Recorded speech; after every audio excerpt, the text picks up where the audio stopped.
Baik, sekarang ini kita terus ke statement seterusnya iaitu mengenai melestarikan kesejahteraan mental, dan untuk itu kita ada dua tetamu khas pada hari ini iaitu Eksekutif Perkama International iaitu Encik Johari bin Salim bersama dengan tetamu kedua kita Ahli Perkama International iaitu Puan Teh Seok Yan. Baik, terima kasih kerana sudi bersama dengan kami pada hari ini. Baik, kepada Encik Johari, Perkama International merupakan NGO profesional yang memperkasakan perkhidmatan kaunseling.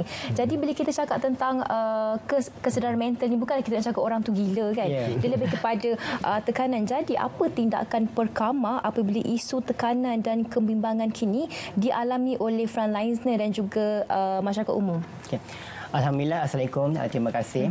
Terlebih dahulu saya ucapkan tahniah kepada RTM atas sambutan ulang tahun yang ke-74. Terima kasih. Perkama International sentiasa prihatin terhadap isu masyarakat, terutama dalam ketika tempoh PKP COVID-19 ini. Jadi apa yang kami lakukan adalah membuka talian telecounselling, yang mana dengan talian ini dapat membantu masyarakat untuk menyalurkan rasa emosi dalam tempoh PKP ini yang beroperasi daripada 9 pagi hingga 4.30 petang, bermula Isnin hingga Jumaat. Dan kita ada sediakan nombor dalam Facebook kita, Perkama International ya. Selain itu, untuk frontliner juga sebenarnya kita sediakan kit makanan untuk memberi motivasi dan rangsangan pada mereka, dan alhamdulillah kita rakyat Malaysia bersyukur sebab dah lebih 700 yang telah sembuh dan discharge. Dan Perkama juga sebenarnya proaktif. Dari awal penularan COVID-19 kita telah sediakan poster infografik, montaj yang berkaitan dengan tips-tips menangani kebimbangan, keresahan, tips kesihatan mental, agar kita ingin rakyat Malaysia rasa sedar tentang apa yang berlaku, berdaya tahan dalam menghadapi PKP ini. Dan alhamdulillah ya, Perkama sentiasa mengiktiraf usaha rakan-rakan NGO kita. Untuk makluman Cik Ernie dan Cik Andy dan Puan Syamila, kita ada 21 NGO bersama Perkama yang proaktif memberi bantuan psikososial sepanjang tempoh PKP ini agar kesihatan mental kita sentiasa dilestarikan. Pastinya sepanjang tempoh PKP ini aduan ataupun keresahan masyarakat semakin tinggi, talian diterima sibuk. Ya, alhamdulillah setiap hari kita menerima panggilan dan kita ramai pakar yang sesuai untuk mengendalikan pelbagai kes lah. Ada klien yang resah, gelisah, ada isu keuangan, depression dan sebagainya. Dan bila dengan panggilan telefon itu sebenarnya membuatkan mereka rasa lebih lega dan lebih selamat sebab sekurang-kurangnya ada orang yang boleh mendengar dan memberi cadangan yang terbaik untuk mereka. Baik, kita kembali ke panel kedua kita, Puan Teh, berkenaan dengan COVID-19 ni. Sememangnya apabila COVID-19 ni berlaku, dia akan memberi satu tekanan kepada masyarakat. Jadi daripada segi psikologinya, bagaimanakah ia memberi impak kepada masyarakat itu? Ya, seperti Cik Johari sebut tadi, kesannya resah, gelisah, takut, ya, panik, mungkin juga stres, ya, murung. Jadi sebelum tu yang penting saya fikir masyarakat kena sedar COVID ini is here. You kena terima, kita kena terima, kita kena reda dan kita kena menanganinya bersama-sama. So kita mesti ikut perintah KPK itu dengan tepat. Jangan keluar, jangan engkar, stay safe. Yang itu dulu. Kita sama-sama menangani. Kita tak nak ia berlaku, tapi bukan Malaysia saja menghadapi, seluruh dunia. Dan pagi tadi saya dengar warta berita pagi tadi sudah mencecah 1 juta yang menjangkiti dan sudah 51,000 yang menjadi mangsa. So kita kena ambil serius. Pada masa yang sama kita kena jaga diri. Kita kena pandai jaga diri, ya, menangani perkaranya. Baik, Tuan Johari, pada waktu ini kita semua bersetuju bahawa tidak untuk kita menerima kehadiran COVID-19 ini. The thing is, kita perlu cari cara untuk mendepaninya. Tapi dalam keadaan Perintah Kawalan Pergerakan ini, memang ramai masyarakat yang stres, resah, bimbang dan sebagainya. Bagaimana untuk kita berikan nasihat kepada orang ramai supaya bukan saja calm yourself, tapi tenangkan fikiran dan minda anda supaya anda dapat mencari solusi untuk mendepani cabaran ini. Soalan yang bagus sekali Cik Andy, ya. Kita akui ya, tempoh ini agak mencabar, terutamanya mereka yang berpersonaliti outdoor, extrovert yang bersosial. Pasti tempoh ini bukan mudah untuk mereka hadapi, tidak dapat gaya hidup yang sebelum ini. Jadi sebenarnya dalam tempoh yang sukar ini adalah penting untuk kita, bagi saya lah, bagi seorang muslim, pertama sekali kita kena bersyukur. Berterima kasih pada Allah, sekurang-kurangnya negara kita ni masih ada kerajaan yang prihatin, orang yang bersedia untuk membantu. Dengan kesyukuran ini akan memudahkan kita rasa berlapang dada untuk menerima keadaan ini. Yang kedua, ya, sekiranya dalam satu rumah mungkin ada berlaku konflik dan krisis sama ada mungkin antara suami atau isteri, bapa dan anak dan sebagainya, kita ketepikan sebentar konflik itu agar dengan kita ketepi konflik itu, kita menjalani PKP ini dengan keadaan yang lebih harmoni. Elakkan daripada kita sentuh perkara yang sensitif bagi mengelakkan perbalahan. Dan penting juga sebenarnya kita percaya bahawa keadaan ini akan berakhir, supaya kita lebih positif untuk menghadapi kemungkinan di masa akan datang. Dengan harapan yang lebih positif, dengan aktiviti yang lebih manfaat seperti tadi Prof. Shatta pun ada bagi pelbagai tips, akan menjadikan kita lebih tabah dalam menghadapi PKP fasa 2 ini sebenarnya. Baik, semua bergantung kepada kita juga. Ya, perspektif kita lebih positif menghadapi PKP ini. Baik, insya-Allah, amin. Baik, Encik Joy, Timbalan Presiden Perkama ada mengeluarkan satu artikel mengenai demam terperuk, dan ini ada mengena dengan saya baru pertama kali dengar. Saya pernah dengar kan, demam terperuk. Demam cinta banyak kali. Demam terperuk baru pertama kali. Ya. Cuba nak cakap apa? Okey, jadi Encik Johari boleh terangkan apa kaitan demam terperuk dengan COVID-19 itu? Ya, sindrom demam terperuk atau kita panggil SDT ini ialah kita dapat istilah daripada klien kita yang mana mereka rasa terperuk, rimas, resah di rumah. Ya, that's why kita panggil SDT itu.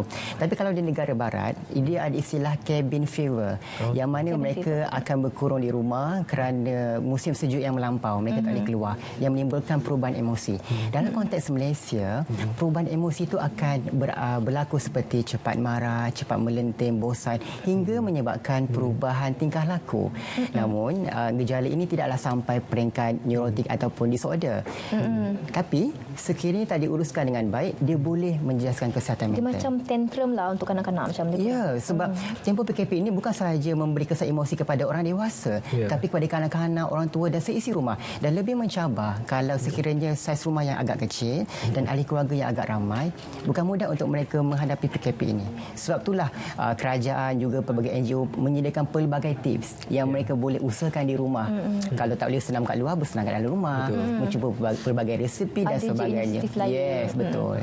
Baik, Puan, usaha untuk kita mendepani masalah yang wujud akibat COVID-19 ini bukan saja perlu kita galaskan kepada kerajaan maupun pihak berkuasa, malah masyarakat sendiri, setiap individu memainkan peranan yang sangat penting. Daripada sekecil-kecil sumbangan mereka itu mampu memberikan makna yang besar. Misalnya Perkama sendiri menyediakan khidmat kaunseling dengan membantu menyebarkan berita-berita yang sahih. Misalnya, bagaimana melihat kepentingan peranan setiap masyarakat itu? Okey, kita kena jaga diri dulu. Okey, jaga diri sendiri, jaga keluarga dan jaga orang lain. Ya. Dan bersikap positif.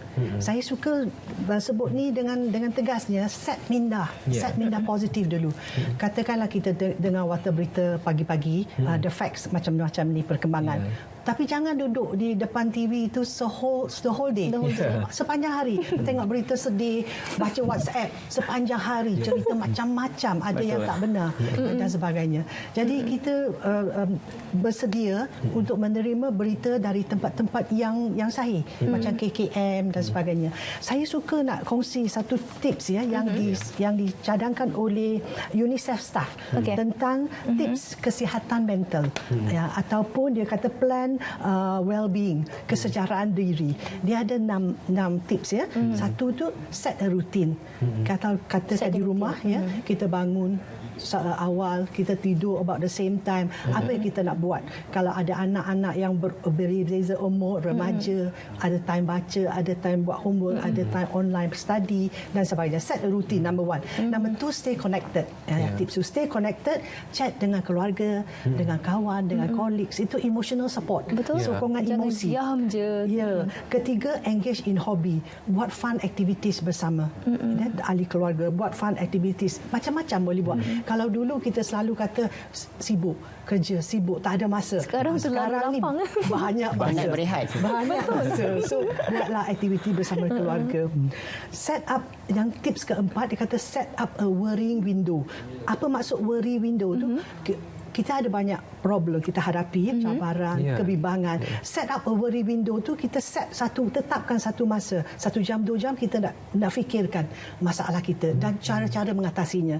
Kalau tidak, dia bermain di kepala sehari. Tidak diselesaikan. Duk fikir tentang yang membimbangkan kita. Jadi anxious tu kemudian jadi stres, jadi murung, boleh jadi murung. So kita set up time, kita nak fikir tentang benda yang membimbangkan kita dan cara-cara mengatasinya. Yang tips kelima, dia kata engage in well-being practice. Kita buat sesuatu aktiviti yang boleh memberi kesejahteraan diri. Kalau ada orang yang buat meditasi, mindfulness, orang berzikir, orang yang nak buat yoga, qigong. Jadi untuk kesejahteraan diri kita, apa yang kita suka buat dan boleh memberi kita ketenangan. Ya? Tips yang keenam, dia kata keep a gratitude journal. Macam kita ada diary ke gratitude journal, kita bersyukur.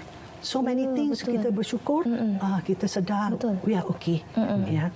Itu tips-tips dari UNICEF ya. UNICEF boleh Google sendiri unicef.org ya. Dan banyak perkara yang kita boleh buat bersama keluarga. Belajar benda baru. Kalau anak-anak sekarang tak tahu permainan zaman dulu. Kita belajar dulu. Kita ajar permainan zaman batu dulu. Seremban. Seremban. Ya, tu. Cari 5 biji batu, 9 biji batu, main macam-macam. Dan abang kakak boleh baca cerita, bercerita, baca buku untuk adik-adik yang ada wifi, ada teknologi tinggi. Dia boleh main Skype, dia game dengan kawan lain. Jadi macam remaja dia suka nak berinteraksi. Jadi dia boleh on Skype. Tapi jangan pula main sampai 5-6 jam sehari. Betul. So kita kena set ada rutin masa buat itu, buat ini. Jadi kita ongoing, kita sihat. Betul.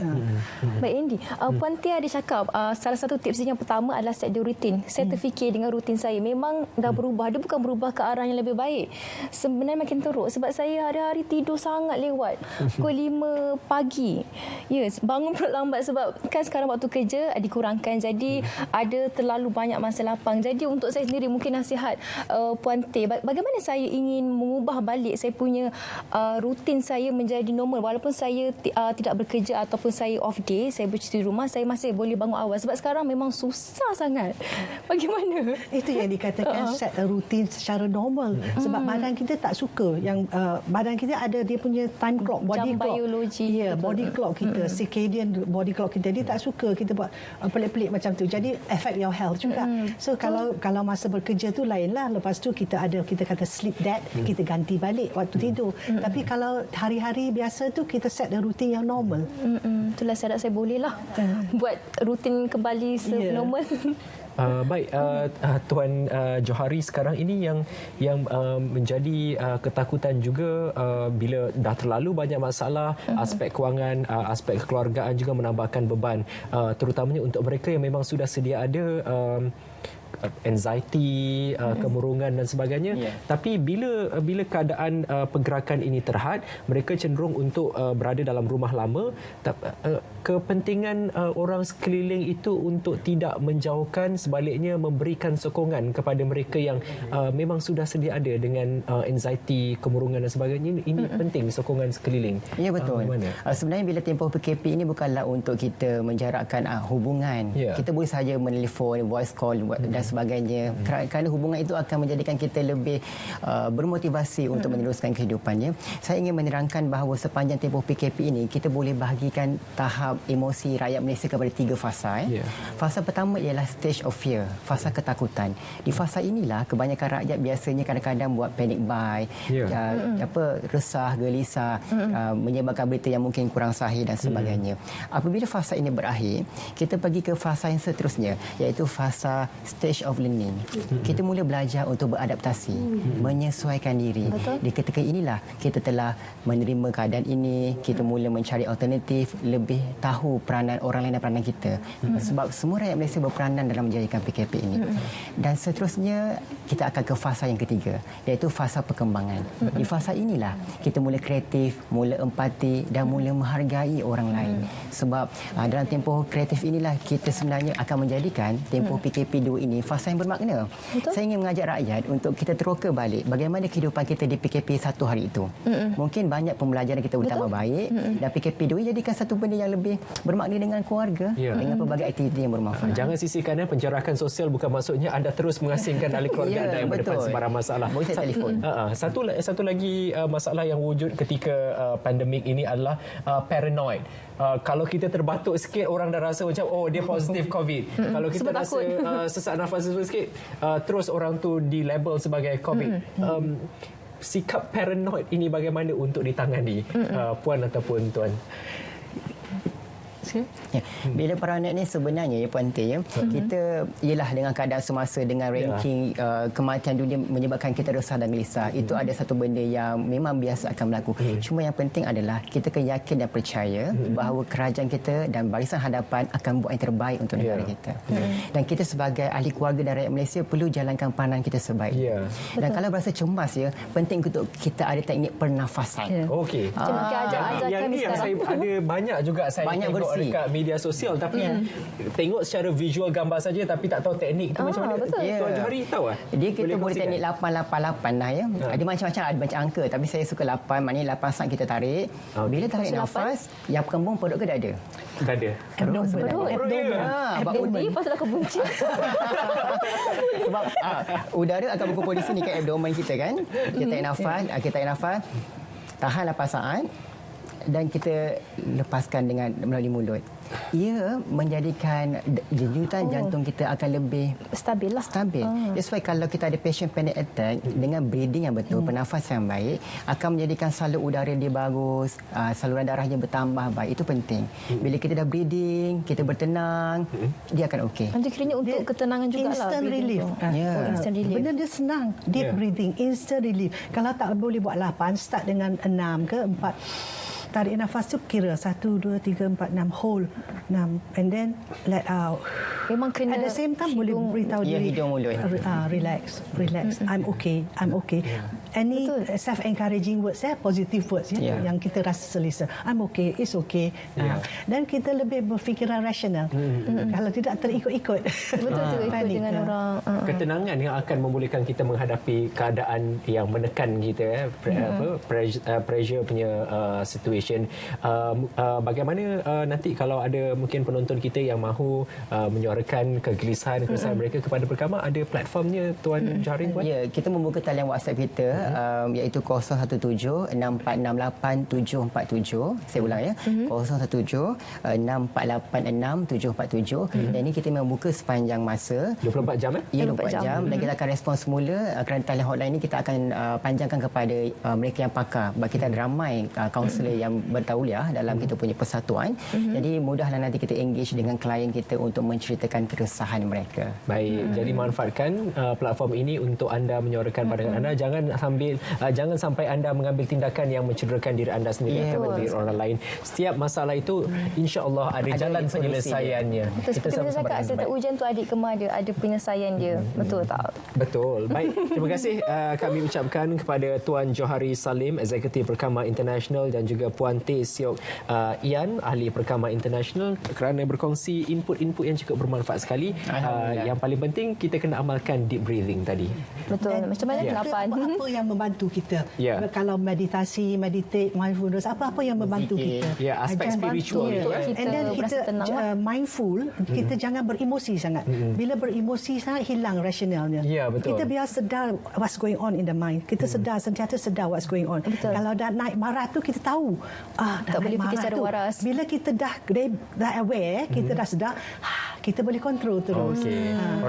Orang kata jangan buat keputusan ketika kita sedang marah, terlalu gembira, terlalu sedih, kerana ketika itu emotionally unstable. Jadi ketika keadaan anda tenang, barulah buat keputusan. InsyaAllah kita doakan yang terbaik. Saudara, kita berakhir di sini. InsyaAllah semoga semua apa yang kami kongsikan kepada anda sepanjang 4 jam siaran ini benar-benar memanfaatkan anda untuk sama-sama mendepani cabaran pandemik COVID-19 ini. Pada hari ini banyak aktiviti pula. Banyak topik yang kita telah kupas. Semuanya berkisahkan tentang COVID-19 dan juga PKP, dan kita kita harapkan supaya apa yang kami kupaskan tadi memberi manfaat yang bermakna untuk anda semua. Jadi hashtag stay at home, be safe. Tolonglah duduk je dekat rumah, jangan pergi mana-mana. Be strong, be safe. Be strong, be safe. Baik, teruskan bersama kesemua saluran berita RTM untuk mendapatkan perkembangan terkini, sahih dan semasa mengenai COVID-19.